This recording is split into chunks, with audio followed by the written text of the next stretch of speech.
Deadline.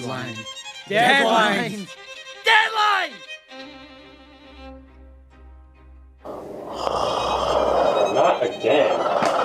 Hey, we got a show, man. Get up. We have a show? Yeah, it's What? Thursday. It's Thursday?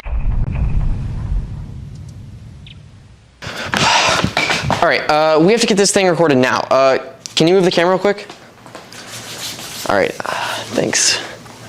All right, what about the background? Can we get that fixed too, in post? You're good? Okay, thanks, cool.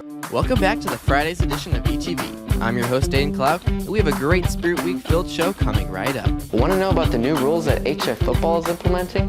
Find out in this next segment. Doesn't everybody love Friday night football games? Energy, the student section, and the band? It's all a part of what makes HF special.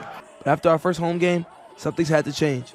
Here's Dr. Alexander with the new rules to keep our game safe and fun for everyone.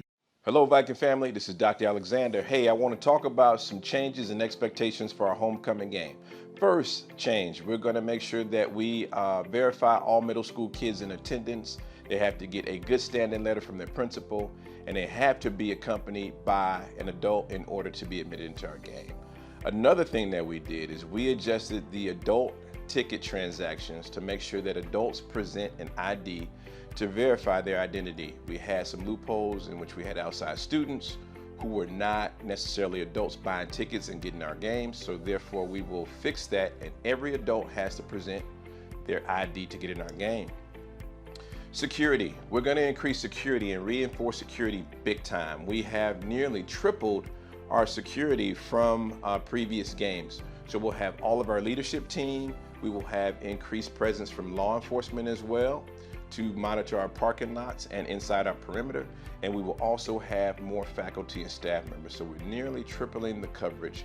We also will have illuminated areas where we rented lights to illuminate the dark areas that we have within our stadium.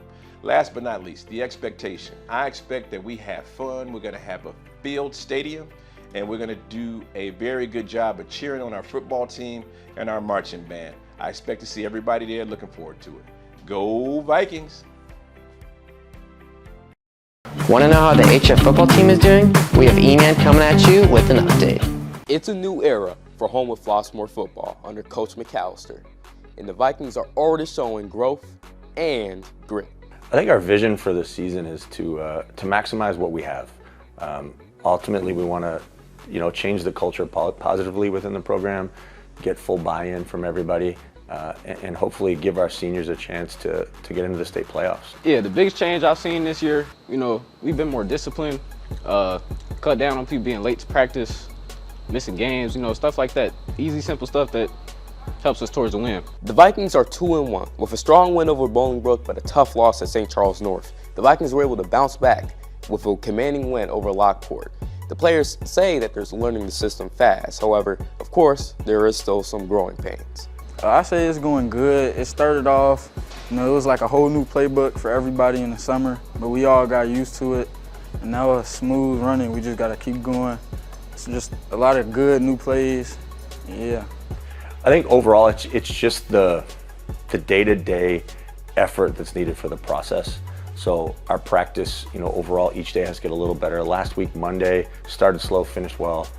Then the rest of the week was pretty good. And this week, it started off yesterday with a really good practice. So I'm hoping we carry that forward throughout the whole week. Next up, the Vikings will play Naperville North this upcoming Friday for the homecoming game. They're hoping to get a winning streak going. So let's see if they can do it. At HF, a lot of field trips happen. And here on BTV, we're about to feature a canoe trip.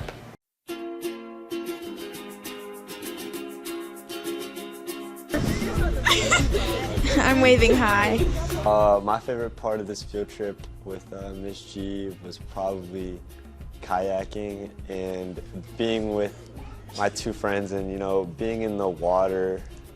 It was a super nice day out and it was really fun, except when my friend Jack Cassidy kept on steering us into a brick wall and trees. That probably was my least favorite part, but my most favorite part was when we were doing good. My favorite part about the trip was just canoeing and having fun with the people I was canoeing with, so yeah.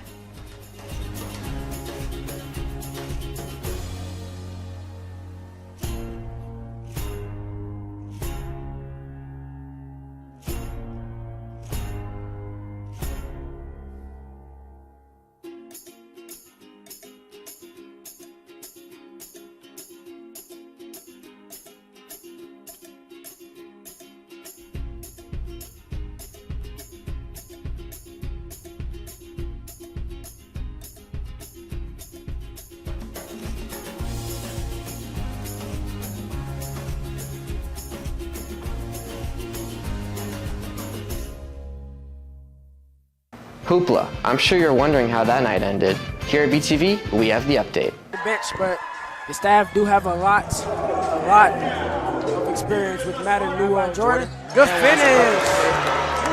2 points on the board by Jordan Simmons with the steal. Declan brings it up.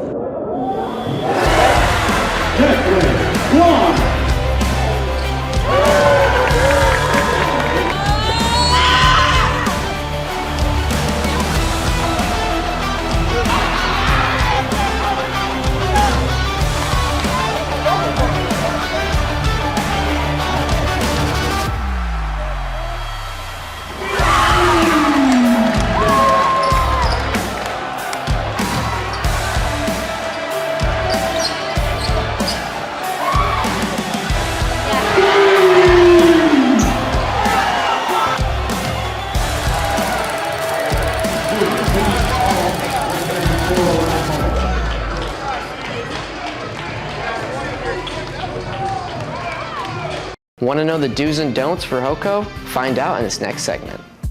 Everybody loves homecoming. The dancing, the dressing up, the music, the friends. It's all part of a very beautiful high school tradition. However, it can be very easy to get mixed up and make the wrong choices. That's why this homecoming, you should follow a few procedures to still have fun, but also ensure yours and others' safety. To help you remember, use PAR. Plan, aware, ready. Firstly, plan. Plan beforehand how you'll be getting to and from the dance so that no one's wondering where you are the night of. The last thing you want is to be stranded out there all by yourself without any contact from parents or other friends. Next is aware. Be conscious of who you're with, where you are, and what you're doing. It can be very easy to get mixed up when the party starts to get going, so make sure that you're aware of all these details so that you can stay safe and properly informed. Finally, be ready. Emergencies can happen at any time, and they can come in many shapes and forms. The best thing you can do to be prepared is to have an emergency contact on hand, just in case. So, that's all, HF. Homecoming should be a night of fun, but that doesn't mean you can't still make good decisions while enjoying the night. So, stay safe, HF, and remember, stay planned, aware, and ready. This week has been filled with lots of school spirit here at HF. At BTV, we've covered it all.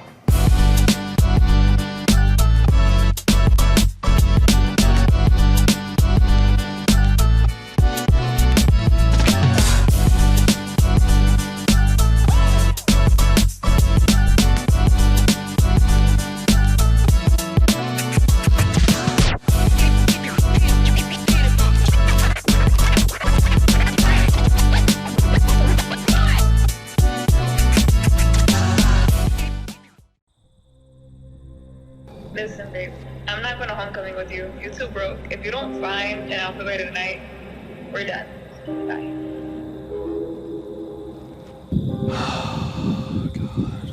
Oh, what am I gonna do? Oh my god. Okay. I'm not gonna let this ruin me. I'm gonna go to homecoming, get my outfit. But I'm low-key broke though. Dude, me too. What are you doing in my car? Okay, that doesn't matter right now, dude. We need to get the homecoming outfits right now. I don't know, might as well. Let's do it. Alright.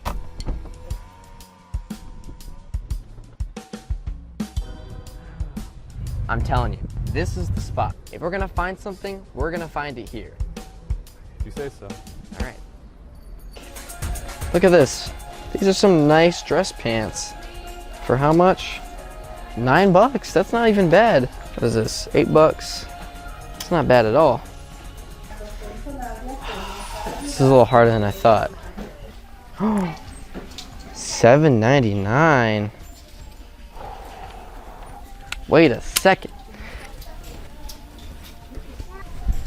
Wait, it's kind of like a fit. I like it. This might be the one. This is 32-32.